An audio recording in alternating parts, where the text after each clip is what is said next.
C'est une cérémonie qui s'adressait avant tout à une nation française traversée par des crises identitaires, mais dans laquelle l'Afrique était tout de même très présente dès l'ouverture, avec la performance du slameur congolais Fanatiki, ensuite avec la lecture de textes d'auteurs du continent, comme ceux de la Camerounaise Léonora Miano, du Congolais Alama Bankou ou du Sénégalais Léopold Sédar Senghor.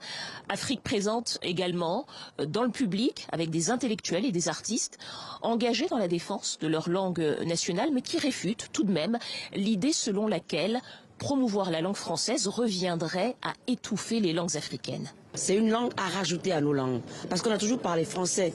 Le Bénin a été colonisé par la France, et entre le nord et le sud du Bénin, quand on ne parle pas la langue du nord, on parle le français. Donc c'est aussi une langue de lien entre nous, les Béninois.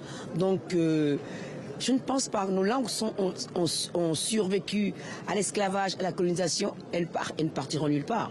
Au contraire, nous on s'approprie le français et on parle notre français qui est différent de la langue française comme elle est, quoi. Nous donnons vie et nous mettons la langue française en vie.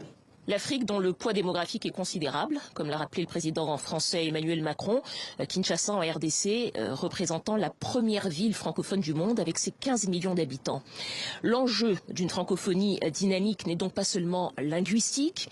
En 2050, cet espace comptera plus de 750 millions de personnes, situées à 60% sur le continent africain. Un enjeu économique donc, à condition, comme le rappellent plusieurs pays africains, d'accroître les échanges entre les ressortissants des différents pays qui composent cet espace. D'abord, établir un réseau entre les acteurs de la francophonie, mais ensuite il faut favoriser la mobilité. C'est là peut-être que la France et tous les pays francophones peuvent jouer un rôle, c'est-à-dire s'assurer qu'il y ait une meilleure mobilité entre les acteurs de la francophonie économique. On ne peut pas vouloir aller dans un pays francophone et attendre pendant des mois un visa, par exemple. Des sujets sur lesquels l'ensemble des pays membres de l'OIF auront tout le loisir de discuter lors du prochain sommet de la francophonie. Ce sera en novembre 2024, ici même à Villers-Cotterêts, dans le nord de la France.